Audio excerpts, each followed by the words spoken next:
Hello बच्चों, आज हम लोग इस वीडियो लेक्चर में coulomb force mean electrostatics force और ग्रेविटेशनल फोर्स का कंपेयर करेंगे कि अगर एक इलेक्ट्रॉन और प्रोटॉन या इलेक्ट्रॉन इलेक्ट्रॉन या प्रोटॉन प्रोटॉन किसी फिक्स डिस्टेंस पर रखे गए हैं तो दोनों एक दूसरे पर कितना इलेक्ट्रिकल फोर्स लगाते हैं और कितना एक दूसरे पर ग्रेविटेशनल फोर्स लगाते हैं। और हम पढ़ेंगे, इस बात को समझेंगे कि दो पॉइंट चार्ज की वजह से कूलाम फोर्स को किस तरह से कैलकुलेट करते हैं, इसकी वैल्यू को कैसे कैलकुलेट करते हैं, समझते हैं। सबसे पहले हम लोग इलेक्ट्रॉन और इलेक्ट्रॉन, प्रोटॉन प्रोटॉन या इलेक्ट्रॉन प्रोटॉन या कोई भी दो चार्ज ऑब्जेक्ट हो, दोनों के नेचर सेम हो या दोनों के नेचर डिफरेंट हो, दोनों चार्ज की वजह से एक दूसरे पर कूलाम फोर्स लगाएंगे, इलेक्ट्रिकल फोर्स लगाएंगे, और दोनों मास की वजह से एक दूसरे पर ग्रेविटेशनल फोर्स लगाएंगे। अगर दोनों चार्ज पार्टिकल के चार्ज का नेचर सेम है, दोनों पॉजिटिव पॉजिटिव हैं या दोनों नेगेटिव नेगेटिव है, तो दोनों एक दूसरे को रिपेल करेंगे। और अगर दोनों चार्ज पार्टिकल के चार्ज का नेचर डिफरेंट है, एक पॉजिटिव है एक नेगेटिव है, तो दोनों एक दूसरे को अट्रैक्ट करेंगे। लेकिन जो ग्रेविटेशनल फोर्स होगा due to mass of the object, mass की वजह से, ऑब्जेक्ट के मास की वजह से जो ग्रेविटेशनल फोर्स होगा वो हमेशा अट्रैक्शन नेचर का होता है, रिपल्सिव नेचर का नहीं होता है। तो हम एक पेयर ले लेते हैं, चाहे इलेक्ट्रॉन इलेक्ट्रॉन का ले लें या प्रोटॉन प्रोटॉन का ले लें या इलेक्ट्रॉन प्रोटॉन का ले लेते हैं। तो एक पेयर लेते हैं इलेक्ट्रॉन और प्रोटॉन का। तो यहाँ पर एक हमारे पास इलेक्ट्रॉन है। हम लोग अभी जो न्यूमेरिकल प्रॉब्लम पढ़ेंगे वो कूलाम फोर्स की पढ़ेंगे, और उनमें से पहली जो न्यूमेरिकल प्रॉब्लम है वो कूलाम फोर्स और ग्रेविटेशनल फोर्स को कंपेयर करने की है। तो हमारे पास आज जो टॉपिक है वो कूलाम फोर्स का है। फोर्स, आप कूलाम फोर्स को इलेक्ट्रिक फोर्स कह सकते हैं या इलेक्ट्रोस्टैटिक्स फोर्स कह सकते हैं। इलेक्ट्रोस्टैटिक्स फोर्स,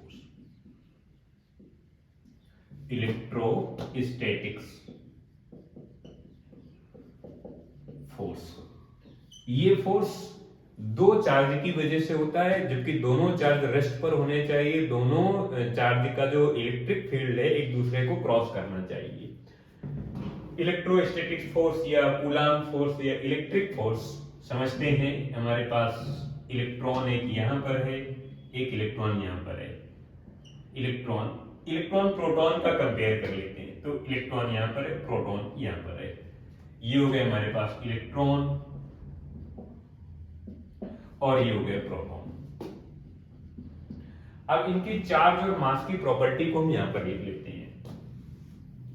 इलेक्ट्रॉन का चार्ज या प्रोटॉन का चार्ज मैग्नीट्यूड के बेस में इक्वल होता है। जैसे आप E लिखते हो और E की वैल्यू है 1.6 10 पावर माइनस 19 कूलम। अगर आप इलेक्ट्रॉन के चार्ज को देखोगे तो negative minus 1.6 10 power minus 19 coulomb होता है। अगर आप प्रोटॉन के चार्ज को देखोगे तो प्लस का 1.6 10 पावर माइनस 19 कूलम होता है। तो दोनों का चार्ज हो गया, मैग्नीट्यूड के बेस में दोनों का चार्ज सेम होता है, 1.6 10 पावर माइनस 19 कूलम ये चार्ज हो गया। अब प्रोटॉन का जो मास होता है वो 1.67 10 power minus 27 KG, and electron का जो मास होता है अप्रोक्सीमेट 9.1 10 पावर माइनस 31 केजी। ये इलेक्ट्रॉन का चार्ज एंड मास, प्रोटॉन का चार्ज एंड मास हो गया। यहां पर इलेक्ट्रॉन है, ये प्रोटॉन है, दोनों एक दूसरे से r डिस्टेंस पर रखे गए हैं। तो इन दोनों के बीच की जो सेपरेशन डिस्टेंस है वो r है। दोनों चार्ज की वजह से एक दूसरे पर कूलाम फोर्स लगाएंगे और मास की वजह से दोनों एक दूसरे पर ग्रेविटेशनल फोर्स लगाएंगे। अब एक नेगेटिव एक पॉजिटिव, तो दोनों एक दूसरे को अट्रैक्ट करेंगे, यानी अट्रैक्टिव नेचर का कूलाम फोर्स होगा। बिकॉज अनलाइक चार्ज है, एक पॉजिटिव है एक नेगेटिव है। कूलाम फोर्स तो आप लिख देते हैं Fe में इलेक्ट्रिकल फोर्स है, तो आप इसका फार्मूला लिखते हैं K, और इधर होता है Q1 times Q2 divide by R square. K की वैल्यू हमारे पास 9 10 पावर 9 है, इसको हम बाद में यूज कर लेंगे। K को हम कहते हैं इलेक्ट्रिकल कांस्टेंट और इसकी value 9 10 power newton metre square पर कूलम स्क्वायर। आप इसकी value 1/4 pi epsilon naught 10 power 1/4 pi epsilon naught लिख सकते हैं। कैपिटल जी का यूज करेंगे तो इसकी वैल्यू है 6.67 10 पावर -11 न्यूटन मीटर स्क्वायर पर केजी स्क्वायर। और कैपिटल जी को कहते हैं यूनिवर्सल ग्रेविटेशनल कांस्टेंट के नाम से जानते हैं, तो कैपिटल जी हो गया। यहाँ पर हम दोनों चार्ज की वैल्यू पुट अप कर देते हैं, बिकॉज इलेक्ट्रॉन है प्रोटॉन है, दोनों चार्ज का दोनों पार्टिकल का जो चार्ज है वो मैग्नीट्यूड के बेस में सेम है। तो आप Fe मीन इलेक्ट्रिकल फोर्स इसकी वैल्यू बाद में पुट अप कर लेंगे एंड E टाइम्स E यानी E square divide by R square हो जाएगा। ये इक्वेशन फर्स्ट हो गया, ये कूलम्ब फोर्स हो गया। अब यहाँ पर हम कैलकुलेट करना चाहेंगे ग्रेविटेशनल फोर्स को, तो दोनों के मास की वजह से ग्रेविटेशनल फोर्स होगा। तो यहाँ पर हमारे पास इलेक्ट्रॉन है, उसी तरह से ये इलेक्ट्रॉन हो गया और यहाँ पर प्रोटॉन हो गया, E प्लस हो गया। दोनों के बीच के सेपरेशन डिस्टेंस वही है R। इसका मास हो गया Me, इसका मास हो गया Mp, बिकॉज प्रोटॉन है और ये इलेक्ट्रॉन है। दोनों एक दूसरे को अट्रैक्ट करेंगे बिकॉज ग्रेविटेशनल फोर्स से। ग्रेविटेशनल फोर्स चार्ज पर डिपेंड नहीं करता है, ये मास पर डिपेंड करता है और ऑलवेज अट्रैक्टिव नेचर का होता है, कभी भी रिपल्सिव नेचर का नहीं होता है।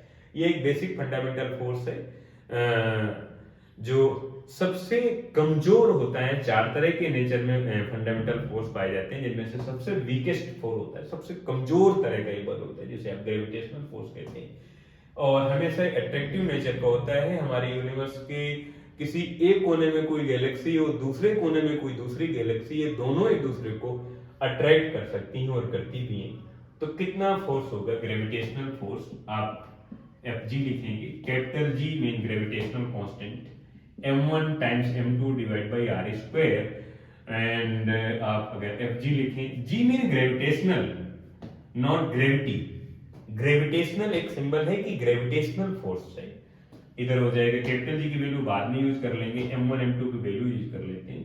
इधर हो जाएगा me multiply mp divide by r square, ये हो जाएगी इक्वेशन सेकंड। आप फर्स्ट और सेकंड का डिवाइडेशन कर देते हैं, इक्वेशन फर्स्ट डिवाइडेशन इक्वेशन सेकंड।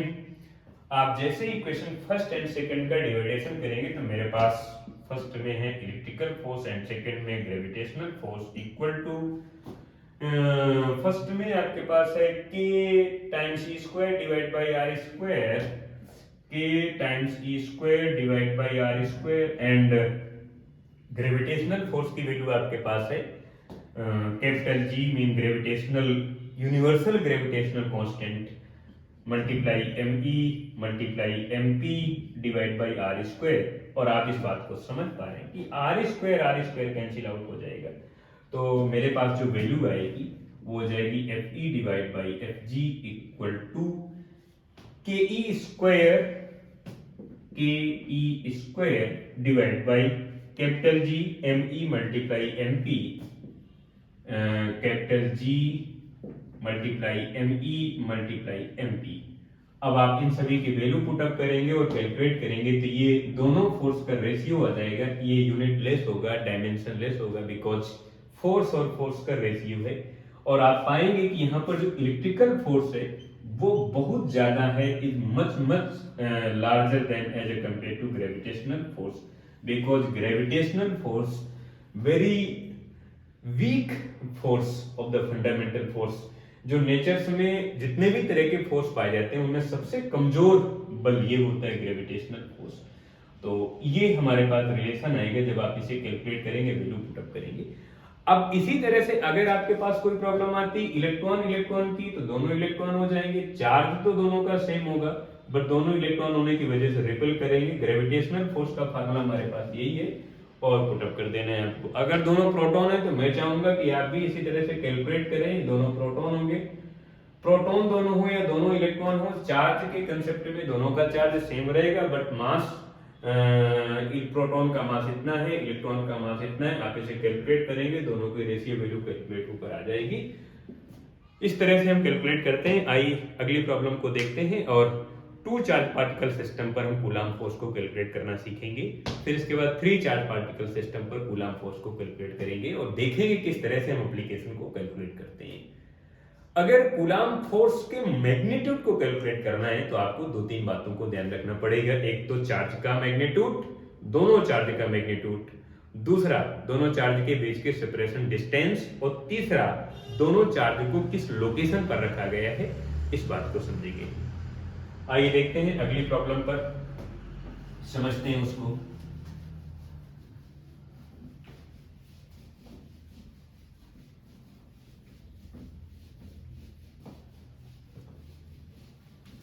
अगर मेरे पास 2 चार्ज पार्टिकल सिस्टम के कुछ न्यूमेरिकल प्रॉब्लम है तो मैं यहां पर लिखूंगा numerical problem of coulomb force of 2 charge particle system. 2 charge particle हैं, दोनों चार्ज को हम वैक्यूम पे रखें या एयर पर रखें या किसी मीडियम पर रखें, वहां पर हम किस तरह से वैल्यू कैलकुलेट करेंगे। न्यूमेरिकल प्रॉब्लम या numerical of coulomb force of 2 charge particle system, charge particle system, particle system. 2 charge particle के लिए न्यूमेरिकल किस तरह से हम कैलकुलेट करते हैं। एग्जांपल सेकेंड,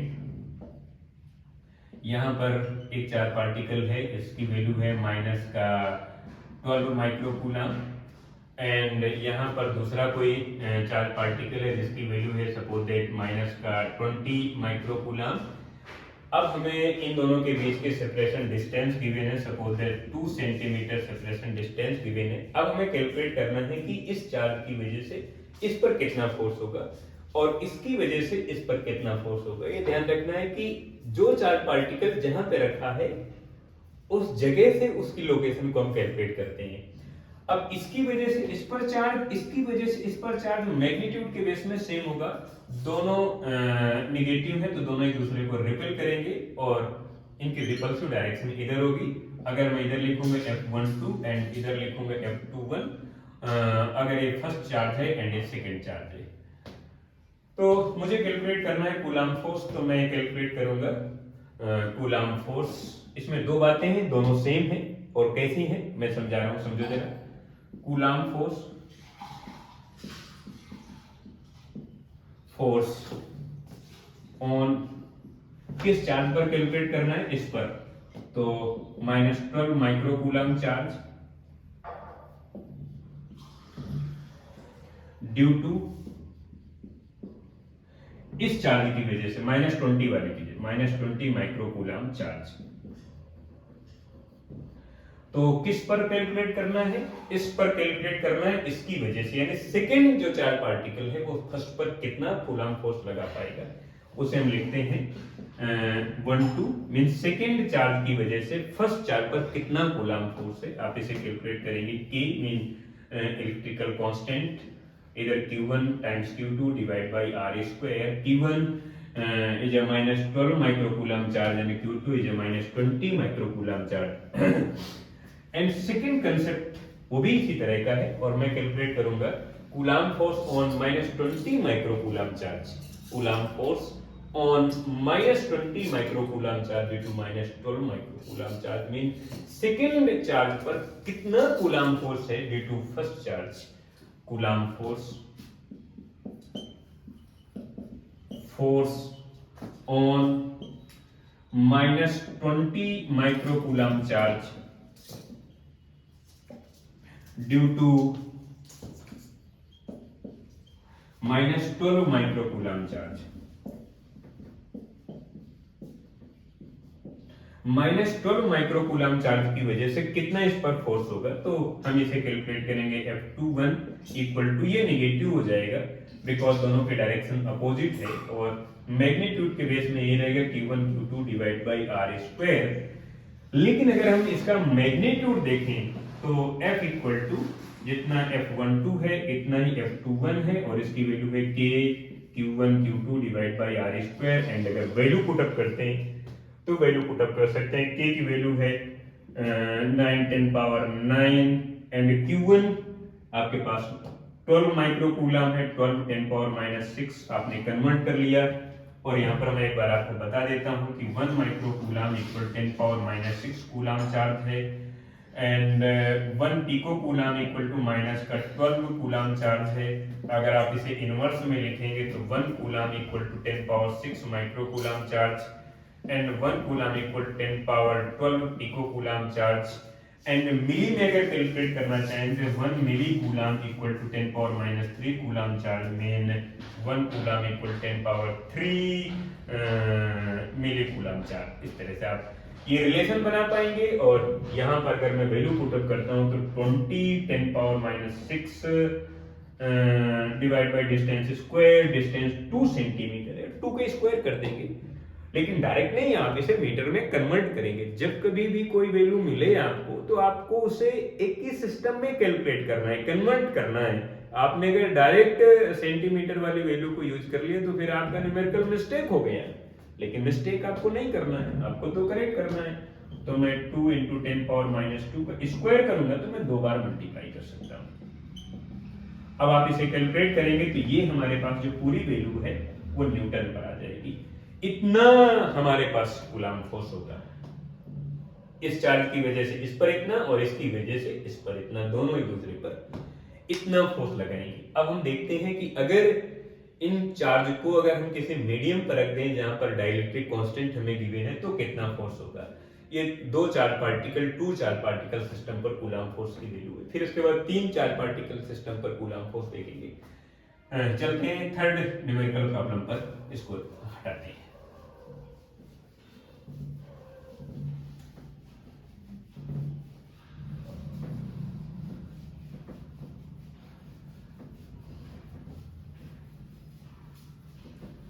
चलिए देखते हैं। हमारे पास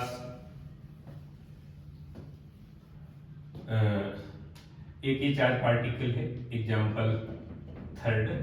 एक ही चार्ज पार्टिकल है जिसकी वैल्यू है Q1, एक ये चार्ज पार्टिकल है जिसकी वैल्यू Q2, दोनों के बीच के सेपरेशन डिस्टेंस R। अभी दोनों ये एयर पर रखे हैं या वैक्यूम पर है, वैक्यूम पर, एयर या वैक्यूम पर है। और एयर या वैक्यूम की फेस स्पेस की परमिटिविटी आप जानते हैं जिसे आप एप्सिलॉन नॉट के नाम से जानते हैं। इस समय दोनों चार्ज एक दूसरे पर जो फोर्स लगा रहे हैं उस फोर्स की वैल्यू है F equal to 10 power minus 2 newton है। ये पहली कंडीशन है, फर्स्ट केस।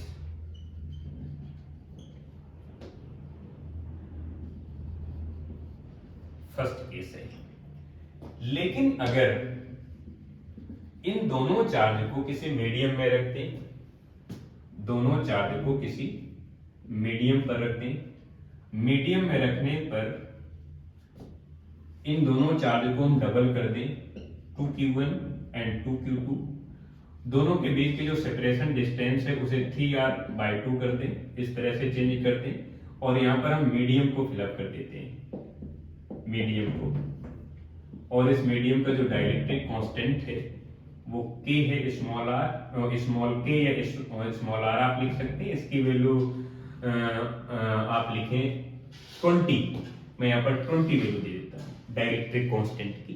आप एप्सिलॉन r कह सकते हैं, स्मॉल k कह सकते हैं। अब यहाँ पर हमें न्यू कूलम फोर्स कैलकुलेट करना है, new coulomb force. New coulomb force का मतलब है कि अब हमने इस पूरे सिस्टम पर जब इतना चेंज लाए तो कितना अब नया कूलम फोर्स कितना होगा उसे हमें कैलकुलेट करना है। पहले हम इनिशियल केस देखते हैं, इनिशियल केस। इनिशियल केस में फार्मूला आपके पास होता है K mean electrical constant, Q1 times Q2 divide by R square. आपके पास है F की वैल्यू गिवन है, K की वैल्यू कांस्टेंट है, Q1 ये है, ये सेम, तो Q1 times Q2 divide by R square, इसकी वैल्यू 10 पावर माइनस 2 न्यूटन है। और ये है K times Q1 times Q2 divide by R square. ये इक्वेशन फर्स्ट हो गया, ये फर्स्ट इक्वेशन हो गया। अब हम सेकंड केस में हम इसे कैलकुलेट करते हैं। For second case, for final case. अब फाइनल केस पर हम देखते हैं कि जो न्यू फोर्स होगा उस न्यू फोर्स को हम F डैश लिख लेते हैं इक्वल टू K। अब दोनों चार्ज का मल्टीप्लाई कराना है तो दोनों चार्ज का मल्टीप्लाई करा देंगे, लेकिन K की वैल्यू यहाँ पर हम कुछ और लिखना चाहेंगे, इसे हमें थोड़ा चेंज करना पड़ेगा बिकॉज ये एयर की वैल्यू, तो K की वैल्यू हम लोग लिखेंगे, K की वैल्यू 1/4 पाई एप्सिलॉन नॉट लिखेंगे। तो यहाँ पर हम लिखना चाहेंगे K की वैल्यू अगर मैं लिख दूंगा तो 10⁻⁻2 न्यूटन इक्वल टू मैं लिख दूंगा 1/4 पाई एप्सिलॉन नॉट K की value and Q1 times Q2 divide by R square. इसी को मैं सेकंड इक्वेशन या फर्स्ट इक्वेशन लिख लेता हूँ। इसी को मैंने यहाँ पर K की वैल्यू पुट अप कर दी, बाकी एज इट इज। तो ये हमारे पास फर्स्ट इक्वेशन हो गया। अब हमें यहाँ पर इलेक्ट्रिकल कांस्टेंट की वैल्यू पुट अप करनी है 4 पाई एप्सिलॉन नॉट, या केवल एप्सिलॉन लिख सकते हैं। एप्सिलॉन का मतलब है मीडियम की परमिटिविटी, इस मीडियम की परमिटिविटी जिस मीडियम पर मैंने दोनों चार्ज को रखा है, मीडियम की परमिटिविटी। और मीडियम की परमिटिविटी में रिलेशन होता है epsilon equal to epsilon R divide by epsilon naught. Epsilon R यहाँ पर फ्री स्पेस की परमिटिविटी है, आप इस तरह से लिखेंगे epsilon R equal to epsilon divide by epsilon not.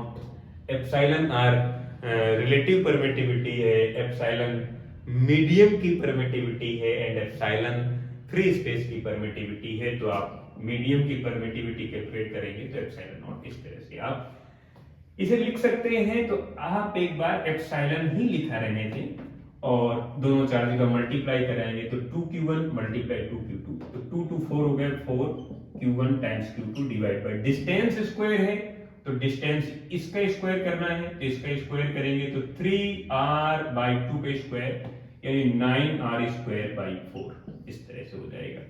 अब 4 ऊपर चला जाए तो 4 मल्टीप्लाई 4 16 हो जाएगा। F डैश इक्वल टू इसकी वैल्यू पुट अप कर लेते हैं, epsilon R multiply epsilon naught ये पुट अप कर लेते हैं तो यहाँ पर हो जाएगा 1/4 pi epsilon naught epsilon R multiply Q1 multiply Q2 divide by R square. और इधर में 16 तो ऊपर हो जाएगा 16 बिकॉज 4 मल्टीप्लाई 4 तो 16 डिवाइड बाई 9 इस तरह से हो जाएगा। आप एप्सिलॉन आर को यहां ना लिखकर यहां पर आप लिख सकते हैं 1/एप्सिलॉन आर इस तरह से। अब आप देखेंगे कि ये जो